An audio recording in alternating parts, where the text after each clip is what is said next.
Good morning students, I hope you are well at your side.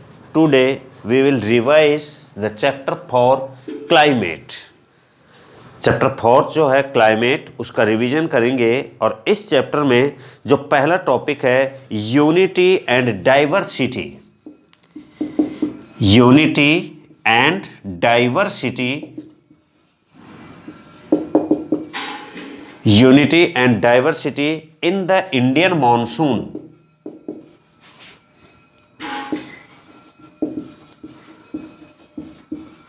तो India में जो monsoon season है, Indian monsoon, इस Indian monsoon में क्या तो यूनिटी है और क्या डाइवर्सिटी है, मीन्स क्या एकता है और क्या विविधता है, डाइवर्सिटीज है। तो नॉर्थ वेस्ट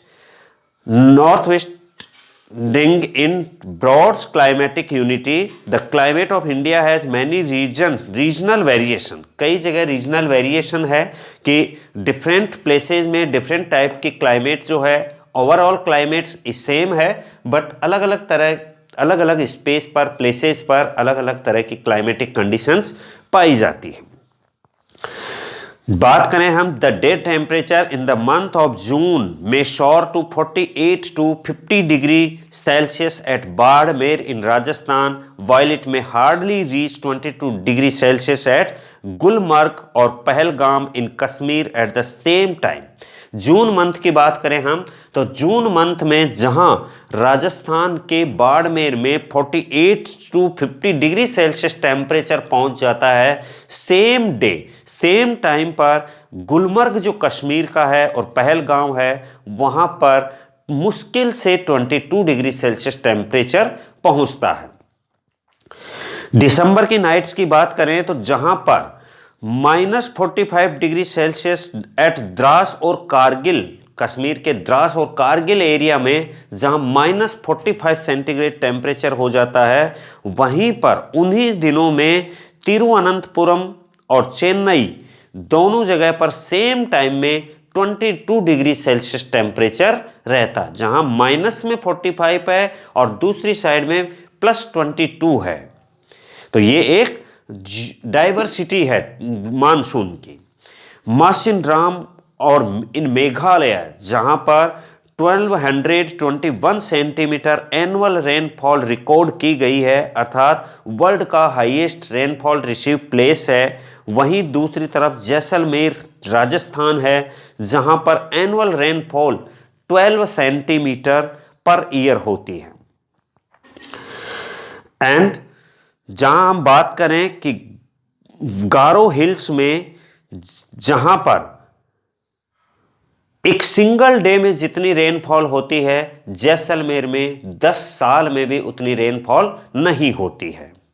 फिर बात करें हम गंगा डेल्टा और कोस्टल प्लेन ऑफ ओडिशा की, तो वहां पर जो स्ट्रॉन्ग रेन स्टॉर्म्स आते हैं ऑलमोस्ट एवरी 3rd और 5th day in July and August. जुलाई अगस्त के महीने में जो कोस्टल एरिया है गंगा डेल्टा और ओडिशा वाला, वहां पर हर तीसरे या पांचवें दिन जहां जुलाई मंथ में जो स्टॉर्म्स आते हैं, वहीं पर Coromandel coast 1000 kilometre to the south goes dry during this month. वहां पर कोई रेनफॉल भी नहीं होती कोरोमंडल कोस्ट पर। ऐसे ही हम बात करें कि there are severe floods in Brahmaputra in July, whereas there may be very little rainfall in Rajasthan. एक तरफ जहां ब्रह्मपुत्र रिवर में एक्सेस अमाउंट ऑफ वाटर आने से जुलाई महीने में बाढ़ की सिचुएशन बन जाती है, फ्लड अकरेंस होती रहती हैं, और वहीं राजस्थान जैसा इलाका है वो सूखे की चपेट में आया रहता है। The people of Mumbai and Konkan coast do not have to suffer the extreme of climate, but these extremes affect the life of people of interior part of the country such as Delhi and Agra। तो coastal area जो है मुंबई और कोंकण, वहां पर कोई जो cold climate का पता ही नहीं चलता विंटर सीजन का, कि कोई विंटर सीजन भी होती है। और वहीं दूसरी तरफ जो राजस्थान और कश्मीर नॉर्थ एरिया है, दिल्ली एंड आगरा है, वहां पर जो एक्सट्रीम क्लाइमेट, सर्दियों में बहुत ज़्यादा सर्दी और गर्मियों में बहुत ज़्यादा गर्मी पड़ती है। Places like Goa, Hyderabad and Bhubaneswar and Patna get rain by the first quarter of June. In places पर जून के फर्स्ट वीक में ही रेनफॉल आ जाती है, जबकि आगरा, दिल्ली, चंडीगढ़ और राजस्थान जैसे एरिया में जुलाई तक भी, जुलाई के फर्स्ट वीक में जाकर के रेनफॉल होती है। Kerala and Andaman island difference between day and night temperature may be broadly 7 और 8 degree Celsius, but in the Thar desert if the day temperature is around 50 degree Celsius, night temperature may be drop down up to 15 to 20 degree Celsius.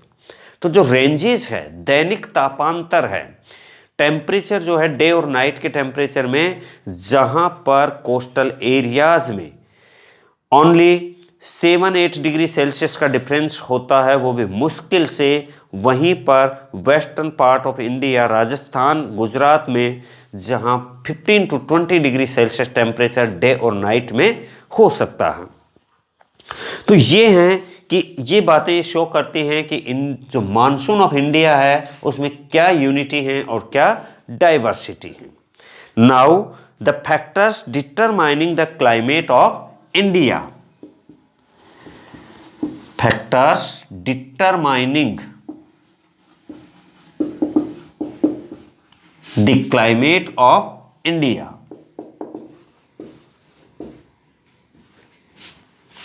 कि कौन कौन से factors जो हैं India की climate को determine करते हैं, अफेक्ट करते हैं। तो इन फैक्टर्स में जो मेन फैक्टर्स हैं वो हैं location, factor related to location and relief, and factor related to air pressure and wind. कुछ लोकेशन और रिलीफ के बेस पर कुछ फैक्टर्स हैं वो लोकेशन और रिलीफ पर हैं, और कुछ फैक्टर्स हैं वो एयर प्रेशर और विंड बेस्ड हैं। तो लोकेशन और रिलीफ के बेस पर जो फैक्टर्स हैं उनमें है latitude,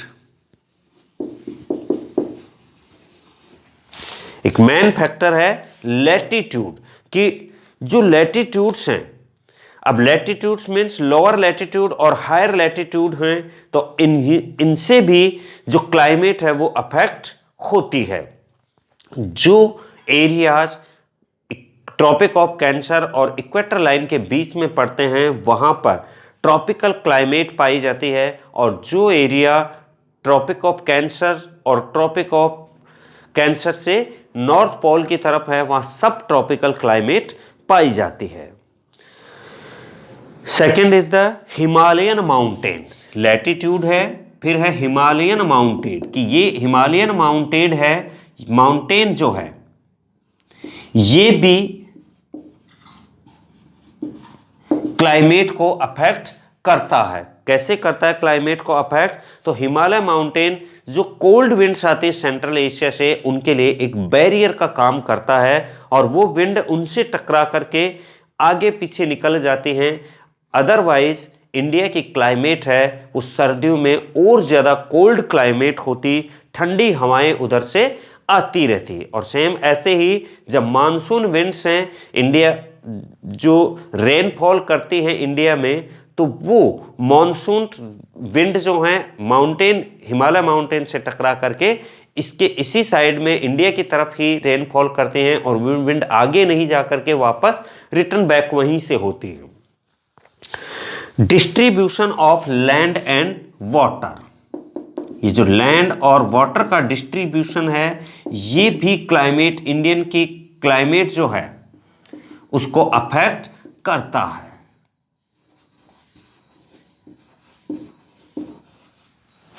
distribution of land and water कैसे करता है कि India is flanked by the Indian ocean on these side, three side in the south and girdled by a high and continuous mountain wall in the north. As compared to the landmass, water heats up और cooled down slowly, कि पानी है धीरे धीरे गर्म होता है, धीरे धीरे ठंडा होता है। लैंड जो है वो जल्दी गर्म होती है और जल्दी ठंडी होती है। उसकी वजह से जो सी ब्रीज, लैंड ब्रीज चलती हैं उनसे भी क्लाइमेट जो है वो अफेक्ट होती है। डिस्टेंस फ्रॉम द सी से जो डिस्टेंस है वो भी क्लाइमेट को अफेक्ट करती है।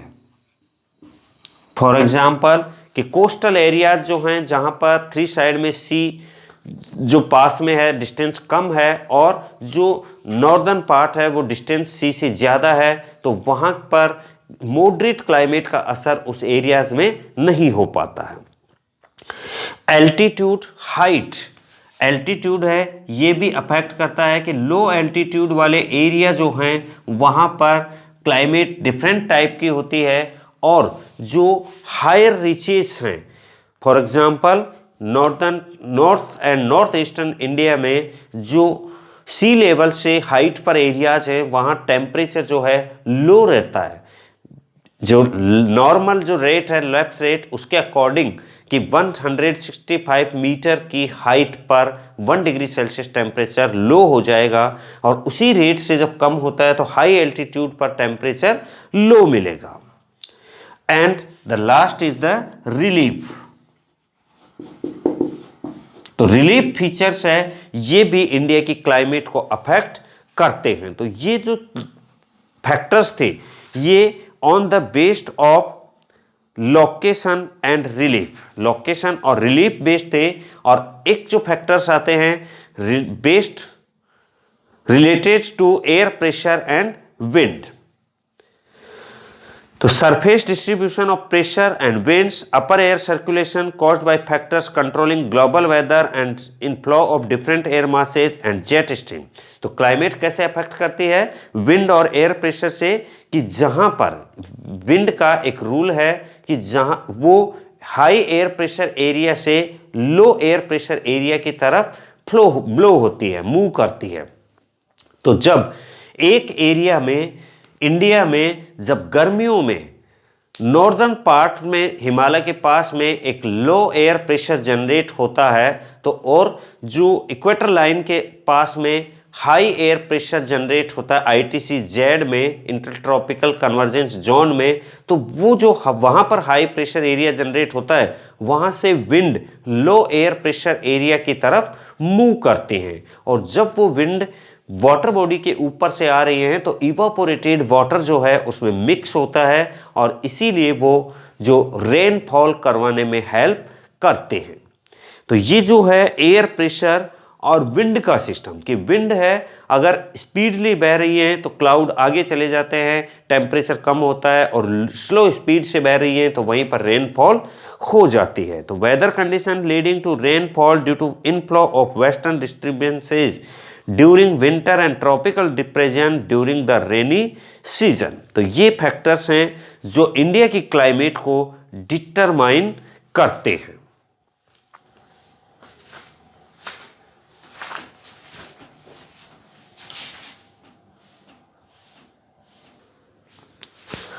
मॉनसून से रिलेटेड कुछ टर्म्स हैं। अराइवल ऑफ द मॉनसून, कि मॉनसून इंडिया में जब अराइव होता है तो first week of the June है in India, Kerala and Andaman and Nicobar वहाँ पर रेनफॉल स्टार्ट हो जाती है, मॉनसून आ जाता है, उसे अराइवल ऑफ द मॉनसून कहते हैं। बर्स्ट ऑफ द मॉनसून, अचानक से मॉनसून तेज हो जाता है, रेनफॉल बढ़ जाती है, उसे बर्स्ट ऑफ मॉनसून कहते हैं। Break down of monsoon, monsoon की रेगुलर रेनफॉल हो रही है और अचानक से एक इंटरवल लग जाता है, गैप लग जाता है, कई दिन तक रेनफॉल नहीं आती, that is the break down of the monsoon. Retreat of the monsoon और drawback of withdraw of the monsoon, कि मानसून विंड जब वापस मूव करती हैं, कि जहां पर पहले low air pressure area generate था अब वहां हाई एयर प्रेशर एरिया हो गया और इस वजह से वहां से विंड वापस बैक हो रही है, इसे रिटर्न ऑफ द मानसून कहते हैं। तो इंडिया में मानसून का रिटर्निंग जो है वो 15 सितंबर से होना स्टार्ट हो जाती है। उसके अलावा जेट स्ट्रीम, जो हाई एल्टीट्यूड पर एक सेम डायरेक्शन में फ्लो होने वाली रेगुलर विंड्स हैं जो हाई स्पीड से चलते हैं, उन्हें जेट स्ट्रीम्स कहते हैं।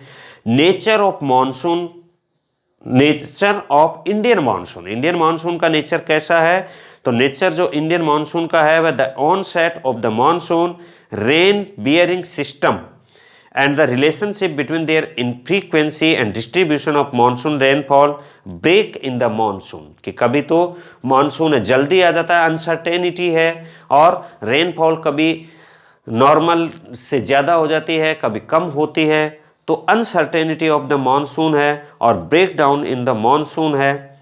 ये इंडियन मानसून के फीचर्स हैं। सीजन्स हैं,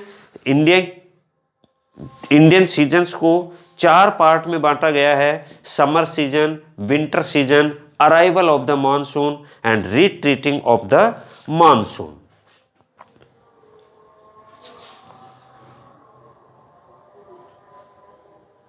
तो the cold weather season, the hot weather season, south west monsoon season और retreating of monsoon season, these are the 4 seasons in India according to the weathering and climatic conditions. Mango showers are the end of summer. There are pre-monsoon shower which are a common phenomena in Kerala and coastal areas of Karnataka. तो mango showers होते हैं, ये mango की crops के लिए early ripening में काम आती हैं, इसलिए इन्हें मैंगो शावर कहा जाता है। Blossom shower, with this shower coffee flower blossom in Kerala and nearby areas. Nor'wester, these are dreaded evening thunderstorms in Bengal and Assam, and their notorious nature can be understood from the local nomenclature of काल बैसाखी। इन्हें काल बैसाखी भी कहा जाता है क्योंकि ये काल की तरह आते हैं और ये क्रॉप्स के लिए हार्मफुल होती हैं। लू जो हैं, hot and dry and oppressing winds blowing in the northern plains from Punjab to Bihar with higher intensity between Delhi and Patna. तो ये जो हैं ये मॉनसून टर्म्स